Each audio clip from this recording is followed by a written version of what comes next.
J'ai toujours posé cette question. J'ai toujours demandé si tu commences à lire la Bible, par où est-ce que tu veux commencer? Et très souvent, j'ai des réponses, toutes sortes de réponses. Il y en a qui veulent commencer par le Nouveau Testament, il y en a qui veulent commencer par l'Ancien Testament, il y en a qui veulent commencer par le psaume, il y en a qui veulent commencer par l'Évangile de Jean, et tout le monde a sa raison de commencer par une classe ou par l'autre. Mais je pense que il y en a même qui veulent commencer par l'Apocalypse. Mais je pense que nous n'allons pas nous tromper si nous commençons là où Dieu a commencé. Amen. Si Dieu a commencé dans Genèse 1:1, c'est bien de commencer dans Genèse 1. Si on commence là où Dieu a commencé, ben, on ne va pas se... Non. Et allons voir Genèse 1:1. Qu'est-ce que Genèse 1:1 nous dit? Au commencement, Dieu créa les cieux et la terre. Ah, au commencement, Dieu créa. You got him more than you. Ah, Don't want to be on YouTube, do you? she doesn't mind. Au commencement, Dieu créa les cieux et la terre. Et ça semble, j'ai toujours eu un argument là-dessus. J'ai toujours dit, pour moi, c'est le verset le plus difficile de toute la Bible. Rappelle-moi encore le nom, j'ai encore oublié. Rappelle-moi ton nom. Brenda. Par la réaction de Brenda, je pense que elle doute un peu que ce soit le verset le plus difficile. C'est pas compliqué. Voilà, c'est ça. Pourquoi ça serait le plus difficile? Et je vais m'expliquer. Si tu le lis tout simplement comme ça, c'est sûr qu'il n'y a pas un mot compliqué à comprendre. Mais si tu commences à considérer toutes les implications et que tu commences à regarder ce que ça implique aussi sur ce que tu es appelé à croire et à faire, c'est certes le verset le plus difficile de toute la Bible. Si tu crois qu'au commencement, il n'y avait absolument rien et que de rien, Dieu a créé toutes choses, qu'est-ce qui reste le plus difficile à croire?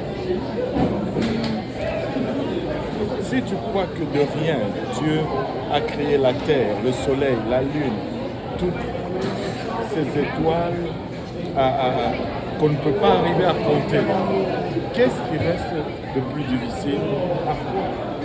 Si tu crois que Dieu a créé toutes les plantes qu'on trouve sur la terre, c'est plus facile de croire que Dieu peut te guérir de n'importe quelle maladie. Amen. Si tu crois que c'est Dieu qui a créé ce soleil qui nous donne lumière et chaleur jour après jour depuis de milliers d'années, je pense que c'est plus facile de croire que Dieu va t'aider à payer ta facture d'électricité. C'est juste, on le sait, on dit qu'on le croit, mais quand on regarde les implications, la terre est suspendue dans le vide. Ça tombe pas, la lune ne tombe pas sur la terre. Et c'est Dieu qui a fait tout ça. Et s'il peut suspendre la lune sans qu'elle ne tombe sur la terre, il peut m'éviter certains trucs. Amen. En tout cas, juste un peu certains trucs. Il peut m'épargner d'un accident.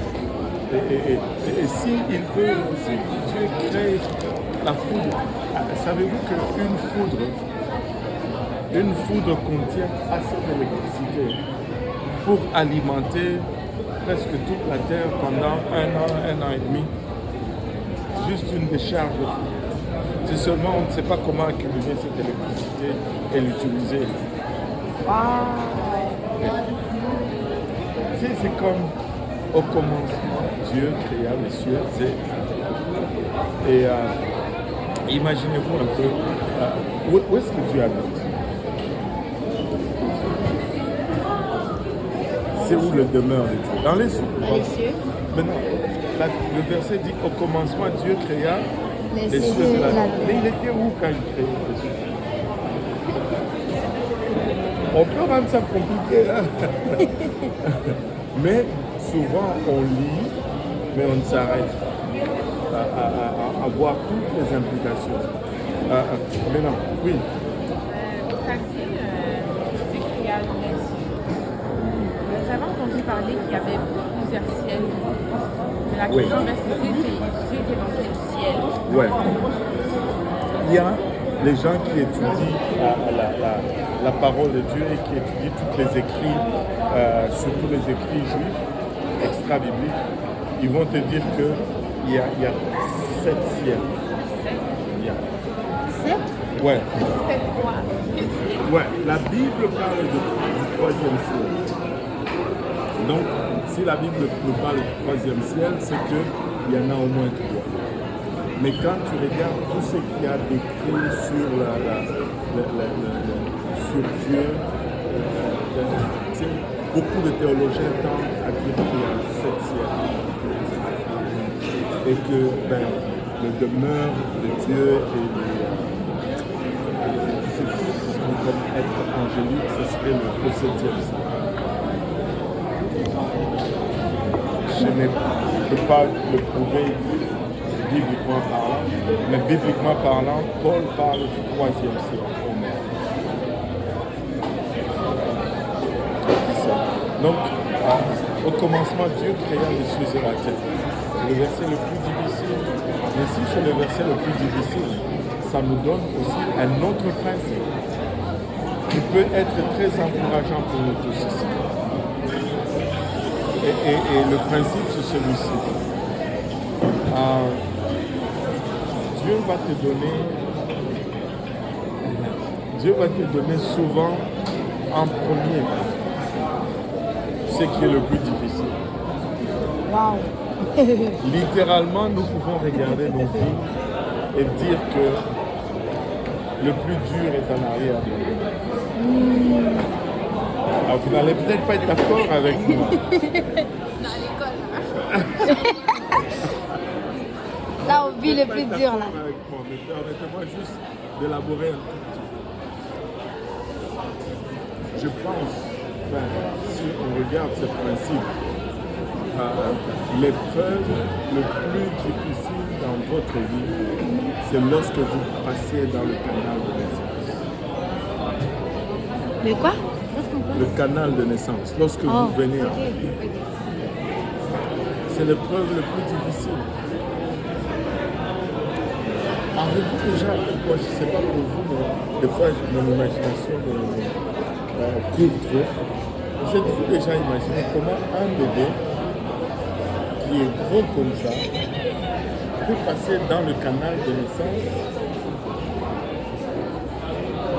C'est un miracle. On n'y pense pas toujours. Mais tu es entre la vie et la mort. Quand tu viens à la vie. Il faut regarder la vie en se disant ça va aller. Le plus difficile est derrière. Amen. Il faut regarder la vie positivement. Dieu veut que tu regardes avec espoir. Allô? Est-ce que je parle à quelqu'un ici aujourd'hui? Amen. Dieu veut que tu regardes le futur et que tu réalises qu'il a mieux pour toi. Le plus difficile. Je ne sais pas ce que tu as traversé, mais si tu permets à Dieu de faire dans ta vie, il va le plus dur est parce qu'il t'aime, parce qu'il est allé à la croix pour toi. Et même si tu étais seul sur cette terre, il allait venir élever pour toi. Très souvent, on se laisse induire en erreur. On pense que le salut, Dieu nous a sauvés tous. Oui, c'est vrai qu'il nous sauve tous, mais c'est tellement individuel. Dieu t'aime toi, personne. Il est allé à la croix pour toi comme personne, pas pour nous comme groupe. C'est relationnel, c'est personnel. de sorte que si tu étais seul sur la face de cette terre, Jésus allait venir et mourir juste pour toi. C'est autant qu'il s'intéresse. Et tu as peut-être vu des moments difficiles, mais il veut que tu saches que demain va être mieux. Il a l'art et le pouvoir de rendre demain meilleur. Et si tu lui fais confiance, demain va être meilleur que hier. Le plus difficile va être en arrière. Amen. Amen. Alléluia. C'est le verset le plus difficile. Mais c'est le verset qui établit aussi certains principes importants. Regardez comment il est écrit. Au commencement, Dieu créa les cieux. Ça dit au commencement, Dieu.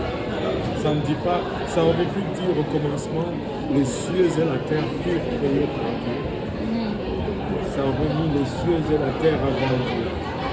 Regardez, ça nous donne le bon ordre de priorité dans nos vies. Au commencement, Dieu. Au commencement de toutes choses, Dieu. Au commencement de ta vie, Dieu. Au commencement de ta journée, Dieu. Au commencement de tes relations, Dieu. Au commencement de tes études, Dieu. Si tu priorises Dieu et que tu mets Dieu en premier, toutes les autres choses vont tomber dans le bon ordre de priorité. Priorise Dieu. Mets-les à l'épreuve. Fais-le même pour 3 mois. Voici les choses vont être pareilles. Essaye-le. Essaye-le. Mais au commencement de tout, il y a une autre chose extraordinaire que j'avais entendue. On a parlé un peu avec Mike aujourd'hui. Il y a dans ce verset, il y a quelque chose que la science ne peut pas nier. En fait, ceux qui se disent, oh, si on regarde la science, Dieu n'existe pas. C'est parce qu'ils n'ont pas lu la Bible. Regardez, ça prend que 3 dimensions coïncident pour que n'importe quoi existe. Tu as besoin de ces 3 dimensions pour l'existence de quoi que ce soit. Première dimension, le temps. Deuxième dimension, l'espace. Troisième dimension, la matière. Si un de ces éléments manque, l'existence n'est pas. Si tu as l'espace et la matière et que tu n'as pas de temps, il n'y a pas d'existence. Tu ne peux pas être. Si tu as le temps et que tu as la matière, tu n'as pas d'espace, où est-ce que tu vas être? Tu ne peux pas être. Et si tu as l'espace et le temps et que tu n'as pas de matière, tu n'es pas là. Tu n'existes pas. Ça prend que le temps, la matière et l'espace coïncident pour que il y ait le temps. Et la Bible nous dit au commencement, Dieu créa le ciel, au commencement, le temps. Dieu créa le ciel, l'espace et la terre et la matière. Wow. Les 3 ont existé simultanément au départ. Et c'est un des versets les plus puissants, les plus complets, les plus difficiles à croire. Mais par la foi, nous le croyons. Amen. Et si nous le croyons, ben, tout devient facile par la suite. Regardez, on va regarder le premier jour, verset 1 à 5.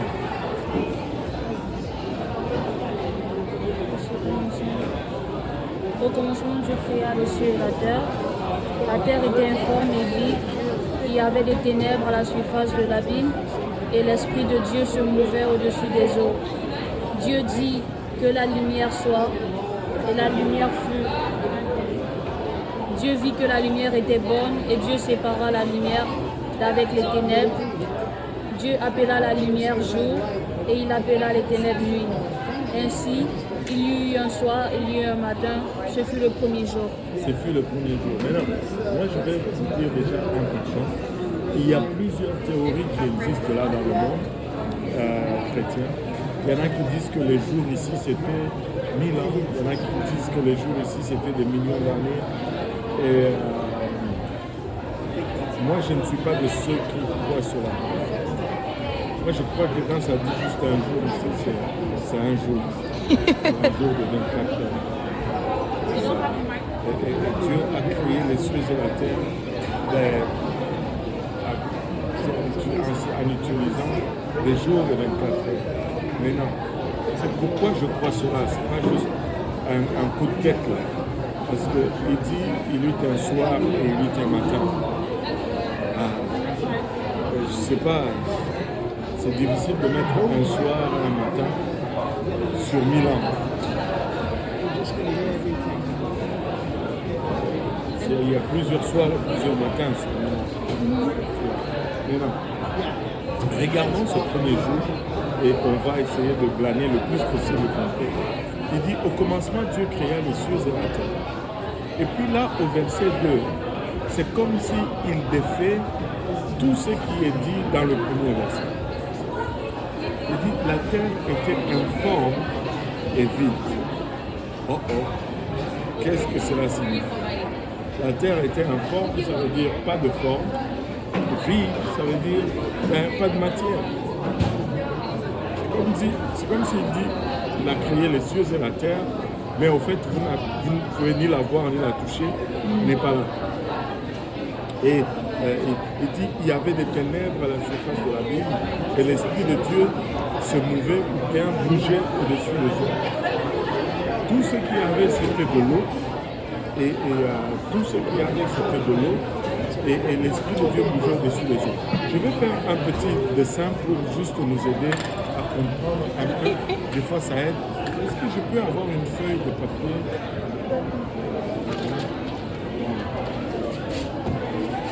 Voilà. On va utiliser. Ouais. Voilà, merci. On va, pour le besoin de la compréhension, on va juste réduire tout l'univers à la grandeur de cette fois. Okay? C'est juste pour comprendre. On va dire que c'est ça tout l'univers. Et de toute façon, au début, l'univers était comme ça. Et après, ça continue à grossir. Ben, ça continue à grossir même, à s'élargir même maintenant. Maintenant, regardez ceci. Au commencement, Dieu créa les cieux et la terre. La terre était en forme vide. Si la terre était en forme vide, on ne peut même pas la dessiner. Hein? On ne va pas la dessiner tout de suite. Maintenant, regardez ceci. Il y avait des ténèbres à la surface de l'abîme et l'Esprit de Dieu se mouvait au-dessus des eaux. Tout ce que ça nous dit, c'est qu'il y avait de l'eau et l'Esprit de Dieu bougeait, pas de forme, vide, et l'Esprit de Dieu bouge. Il y a une leçon là-dedans également. Et si on veut faire une représentation, on va juste dire que tout ça, c'est de l'eau. Il y a une raison pourquoi je le mets dans le coin, mais on va dire que tout ça, c'est de l'eau, et on va voir par la suite. Maintenant, l'Esprit de Dieu bouge. Il n'y a pas de forme. L'Esprit de Dieu bouge. C'est le ténèbre. L'Esprit de Dieu bouge. C'est vide. L'Esprit de Dieu bouge. Mais on ne voit rien de positif. Il y a une leçon là. Je ne suis pas en train de dire que l'Esprit de Dieu qui bouge, c'est pas comme ça.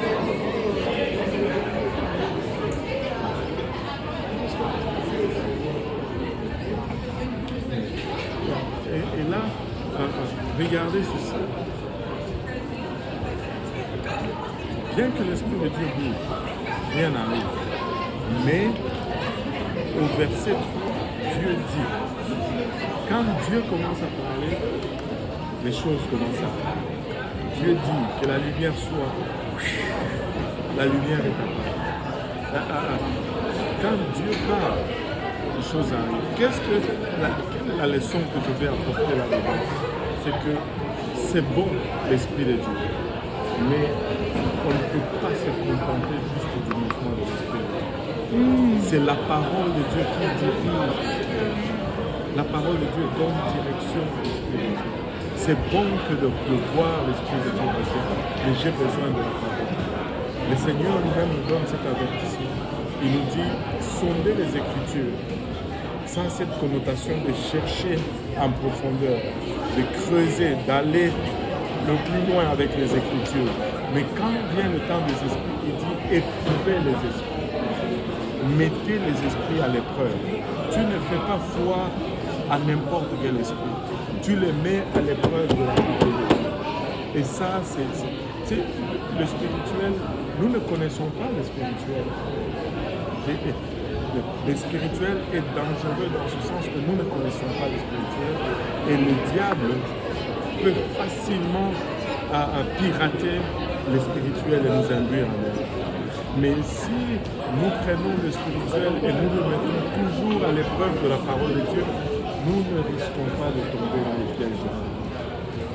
Aujourd'hui, les gens vont beaucoup négliger la parole.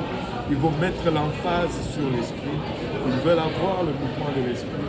Mais tu ne peux pas y arriver avec l'esprit seulement sans la parole. Et tout comme la parole seule, c'est pas bon parce que ça prend l'esprit. Ça prend l'esprit de Dieu. Amen. Amen. Et qu'est-ce qu'il a dit le Seigneur que Dieu cherche les vrais adorateurs et les vrais adorateurs vont l'adorer En esprit et en vérité. Ça prend la parole et l'esprit. Bien. Tu vois. Maintenant, il dit la terre était informe de vie et Dieu dit que la lumière soit et la lumière fut. Je ne peux pas dessiner la lumière, donc pour ce premier jour, je vais laisser ça comme ça. Il dit, Dieu appela la lumière jour et il appela le ténèbre nuit. Ainsi, il y eut un soir et il y eut un matin, ce fut le premier jour. Maintenant, il y a une question qui est souvent posée ici, là. Il dit que la lumière soit et la lumière fut. Mais le soleil n'est pas encore là. Il faut attendre le 4e jour pour voir le soleil être fait. D'où vient cette lumière? Et quand il dit il y eut un soir, il y eut un matin, qu'est-ce que cela signifie? Parce que le soleil se couche le soir, il se lève le matin, il n'est pas là. On fait comment? Un chrétien. On fait comment? Voilà, regardez ceci. Avez-vous remarqué qu'il ne dit pas qu'il y eut un matin ou il y eut un soir? Il dit il y eut un soir et il y eut un matin. Oh c'est ça le Saint-Esprit. Vraiment. On vient de parler que le plus difficile est derrière vous. Tu vas voir qu'avec le Seigneur, ça va toujours devenir mieux. C'est pourquoi il commence avec le soir et il finit avec le matin. Chez les Juifs, la journée commence avec le soir, ça finit avec le matin. Parce que ça va toujours ensemble. Tu ne vas pas commencer avec la lumière et finir dans les ténèbres. Non, tu vas commencer avec les ténèbres et finir. Donc j'avais raison quand j'ai dit que le plus difficile est en arrière. Croyez-moi. Croyez-moi. Alléluia. N'est-ce pas merveilleux? Amen. N'est-ce pas merveilleux? Le plus difficile est en arrière. Amen. Oh my goodness. Tu vas me faire ça là. Je suis pas choix. Aïe. Ok. Maintenant. Je vais faire Victoria Parker.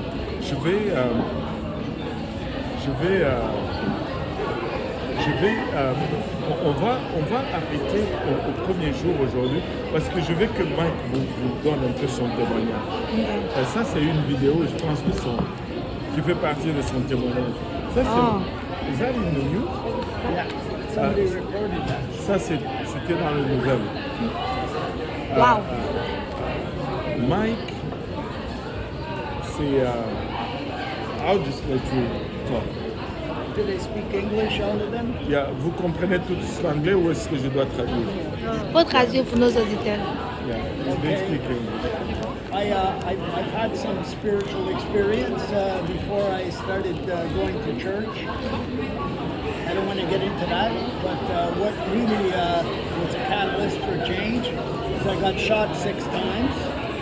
One next to my heart, through my intestine, one in the base of my spine, through my arm, go up the scars here, hole out the back, through my leg, out my back of my leg.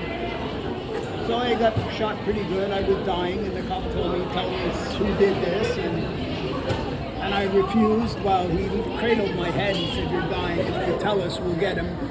But I wanted to kill the guy, right? I was so mad.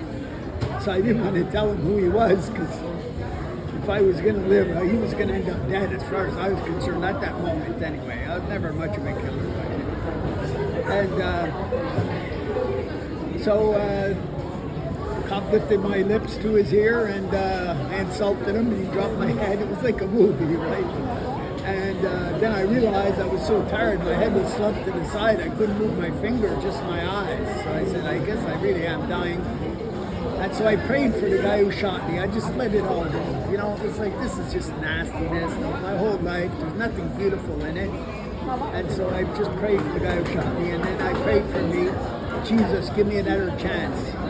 Well, the surgeon told me, he said, I'm very surprised you're alive, because I've seen worse bleeding from such wounds. So anyway, after that, I started going, I went to the Catholic Church first, and there was not much for me there. And I think the priest was a little scared of me, actually, because his brother worked in the railway station where I ran into after I was shot. So anyway, and then I started searching out a few churches. They were very dry. I was getting worse. I had PTSD. You know, I was doing a lot of drinking, a lot of drugs, a lot of self-destructive behavior. It was getting worse, really. So I moved away after my little search, and I went out west, and I started going to a Pentecostal church, because I read something about a Pentecostal church when I was doing a little jail time, a couple of months. And then I found another Pentecostal church. I said, I found another Pentecostal church. I don't need a lift. He told me they're a cult there. I said, whatever, right? So I went in. They seemed a bit different, but I've been around different people, whatever. And I started going there, and they told me I would speak in tongues when I got the Holy Ghost. It's like, whatever, right? Come on, bro. Give me a break, you know. And but they did show me something about baptizing in Jesus' name. And I did recognize that there was something wrong with a lot of organized religion, that the name of the Father, Son, Holy Ghost was not a name in itself, that Jesus was the name. I seen that right away. He gave me a very right-to-the-point Bible study. And I witnessed my first miracle. Like, when I went there, I smoked a joint. I walked in, I was like, praise the Lord. I had a good time. You know, it was fun. And the guy who gave me the weed, he got a big bunch of money from ICBC for a car accident. Not much, but 17,000 bucks, you know, enough to hurt yourself. And the next time I seen him, he had a big bag of Coke, and we did a line, we had a beer, and then he pulled out a spoon and cooked that into crack cocaine. I told him, Don, I gotta go. I don't want to be around this. You know, I'm trying to get better, not worse. And a month and a half went by, and I heard Don was broke. And the next thing I heard, he had hung himself in the shed of his ex-wife's house. And the girl from the other type of Pentecostal church told me, we're praying for Don. And I said, they have a machine now, it was new at the time, it's called the CT scan. If they find there's zero brain activity, they know, because it'll measure 1,000th of a milligram of blood moving through the brain. Something so minuscule, it's fantastic, right? And I said, if they said he's dead, he's not coming back, so don't waste your breath. And even if he did come back, it wouldn't be the same Don you knew. So on Sunday, I went to church. Monday, they were pulling the plug. I prayed for the guy myself. okay? I was going straight by this time. And I prayed for the guy. And on Monday, when they pulled the plug, the guy started breathing on his own, then opened his eyes, started talking with his family who were there for the plug pulling. And the whole faculty came in, the medical faculty said, well, we can't explain this, but it looks like he's going to make a complete recovery. And they stuck him in the nut house for 3 weeks of observation because he nearly successfully killed himself. And I said, I still couldn't believe it was a miracle from God, you know? I still couldn't believe it. I said, come on, this is just a coincidence, you know? And one day, anyway, I seen another coincidence like that. It was another miracle, and a few other little miracles. And another guy just healed from cancer in front of my eyes, and he was my friend. So I knew he had cancer. I could hear his gurgling rattle when he breathed. I knew he wasn't lying. And he was like an old guy at the time, 55, right? For me, that was an old guy, right? And he got fat and pink after that. And some other things that I told the pastor, I want the Holy Ghost. He said, quit smoking, you have another better chance of receiving it. So the next weekend I went to the church, I said, I haven't had a cigarette for 36 hours, I'm fasting and I haven't smoked. He said, calm down. He said, have something, because I've been going for months and I just watch these people. Right? It's like, whatever, right? And because I don't trust my body. And so anyway, I said, I haven't had a cigarette. He said, have something to eat. And I went downstairs. I had a coffee and a muffin. And as soon as I had the coffee and a muffin, I told him, I want a cigarette, or I want to beat somebody up in your church. I was kind of joking, right? He said, just give it 1 more hour. I said, 1 hour? I said, here. Like a real maniac, I set the timer on my Timex watch. I said, pray for me like you prayed for the guy with the cancer. So he put his hand on me. He says, I rebuke that spirit of addiction in Jesus' name. Come out of him. And I was about to roll on the floor laughing. But I said, you know what? What do I know, right? I see these things. So I prayed too. 15 minutes of prayer. I still wanted a cigarette or to beat somebody up. You know, it was really good. I was watching the watch every minute. I think it was maybe 20 minutes, 15 minutes to go. It's been a long time now. And I seen a woman walking by with some cigarettes. And I said, can I buy one? I either bought one or bummed one, I forget. And she gave me a cigarette and went to give me a light. I said, no, I gotta wait 15 minutes or whatever it was. So she just gave me the matches, you know. And I'm watching the watch. I'm down to 2 minutes. The voice in my head says, have the cigarette. It's almost an hour. I said, I can wait 2 more minutes. I waited this long. I'm down to like 5 seconds. I got the cigarette in my mouth, a real maniac smoker. I'm looking at the watch. I got the match on the striker. 5, 4, 3, 2, 1.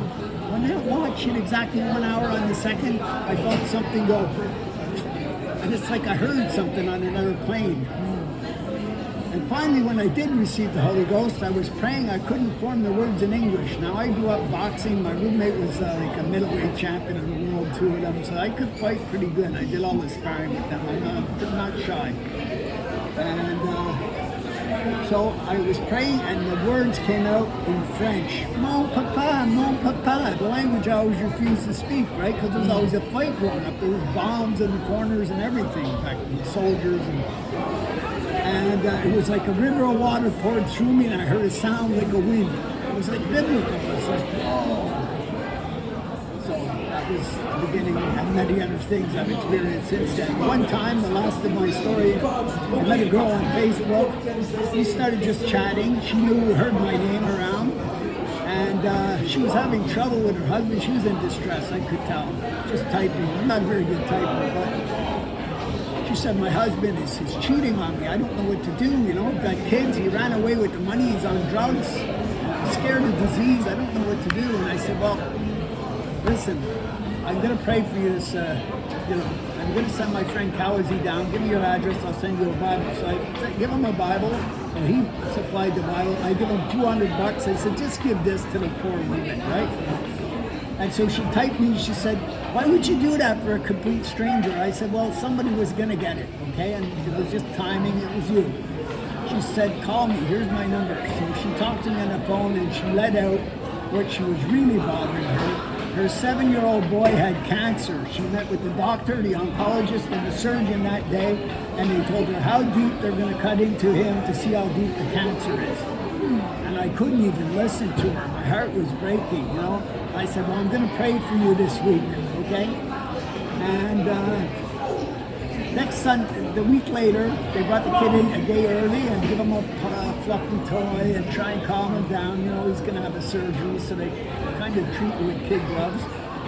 And the doctor looks at it and he says, I want a last-minute biopsy on this. And they do another biopsy, and they told the mother, they said, we don't know what happened, but it's not cancer. Go home and don't worry about it. A year later, I call her, and she said, she sounds like she's speaking out of the dust, you know? And I said, what's the matter? She said, I've been in bed for 3 weeks. I have a hernia. I have to go next week. It was like a week thing again, right? I have to go next week for surgery. And she went the next day. I said, well, I'm in a prayer meeting now. I'm going to a prayer meeting. I'm at the door. I have to go. I couldn't listen. I really couldn't listen. It just hurt too much again. You know, I've got a bit of a thing there. So I said, I'll pray for you. The next day, she's out of bed.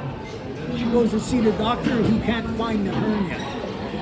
They didn't have it. Operation cancer. Holy smokes, eh?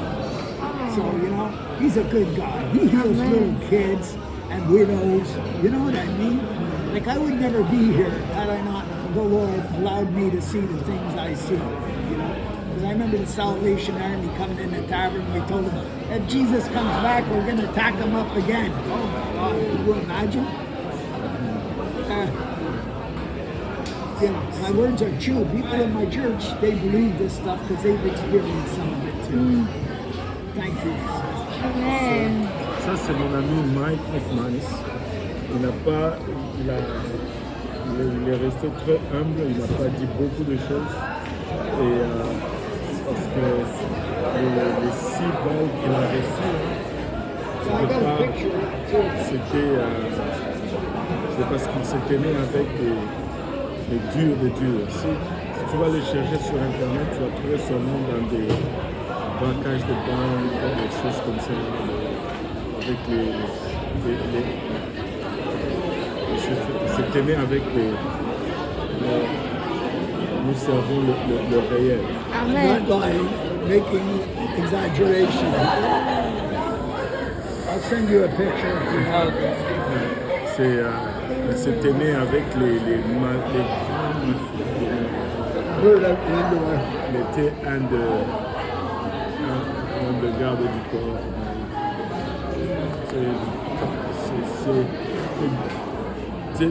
Aujourd'hui, des fois, la police vont l'arrêter et ils vont lui demander, mais qu'est-ce que tu dis-nous la vérité? Qu'est-ce que tu fais là? Qu'est-ce que tu caches? Il dit non, je sers Dieu, mais il n'arrive pas à le croire. Mais Dieu est réel. Amen. Dieu est réel. Et voilà. Gloire au nom de Jésus. My faithful friend went and gave her the $200. He didn't give her $150, he gave her $200.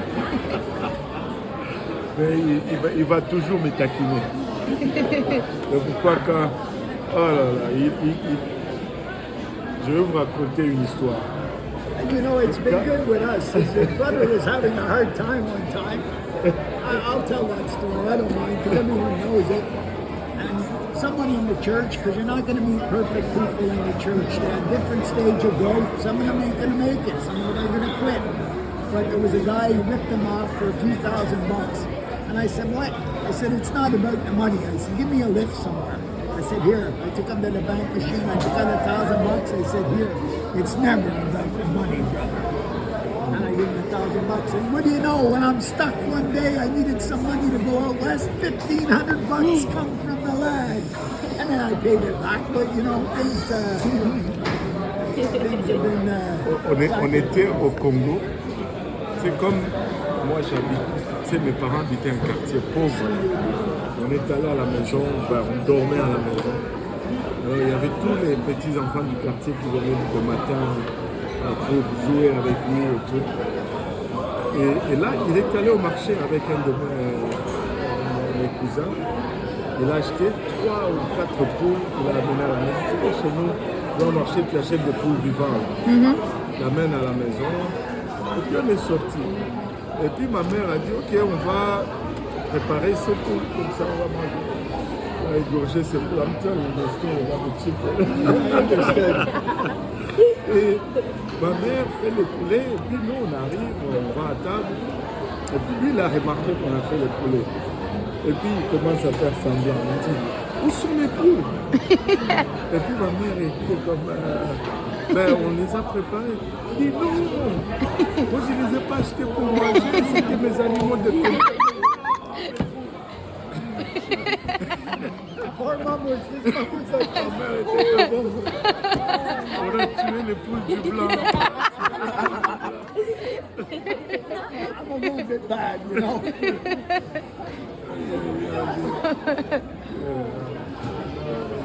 It was sad because I bought an extra chicken and it was one family, two families lived in the house, and I was giving it to one family. The other family thought it was for them. They were so let down. The other family had that chicken. They were dancing the whole house. It was like Christmas. I couldn't believe it. The chicken was up in the air. He knew his days were numbered. That the kids were jumping everybody. Une autre anecdote qui est tellement intéressante, il est sorti encore avec un de mes cousins, Frank, sont allés se promener, sont arrivés devant une église. Il a dit, entrons ici. Ils sont entrés, mais c'est sûrement la première fois que cette église-là, il y avait un blanc qui entrait là-dedans. Tu sais, les églises du quartier. Et là, le pasteur était choqué, il était content. Et puis il lui dit, moi je suis venu avec mon pasteur, je suis venu du Canada. Si vous voulez, il peut venir prêcher pour vous demain ou quelque chose. Il n'a pas dit que j'étais moi, il a juste dit que vous êtes venu du Canada. C'est sûr qu'eux, ils pensaient que c'était un. On est allé là le jour suivant. Ils étaient choqués de me voir que j'étais pas blanc, j'étais noir. Mais c'était trop tard pour annuler. J'ai prêché l'évangile. Je pense qu'on a eu 7 personnes qui ont reçu le Saint-Esprit. Wow. 2 ou 3 personnes qui étaient guéries. Et on a eu juste du bon temps ensemble. You know, the people knew me a bit, eh? So I was walking down the road one day, and a guy grabbed my arm. I think he was drunk. He didn't look too tough. You know, I could take care of myself a bit. He grabbed my arm, and as soon as he grabbed my arm, before I could even turn around, there were these 2 strong black women with big stick brooms, and they were hitting him over the head and yelling at him, "Don't touch that guy." I was like, "Thank you, Lord." C'est dans le quartier, les enfants venaient chez nous à la maison tôt le matin et tout le monde le connaissait. On allait chercher de l'eau dans le bidon. On a vécu vraiment comme on vit chez nous là. Wow. C'était vraiment très mal. Bon. I don't know everything he said, but I'll get it translated just to be sure. Là, on va vous laisser. On doit courir.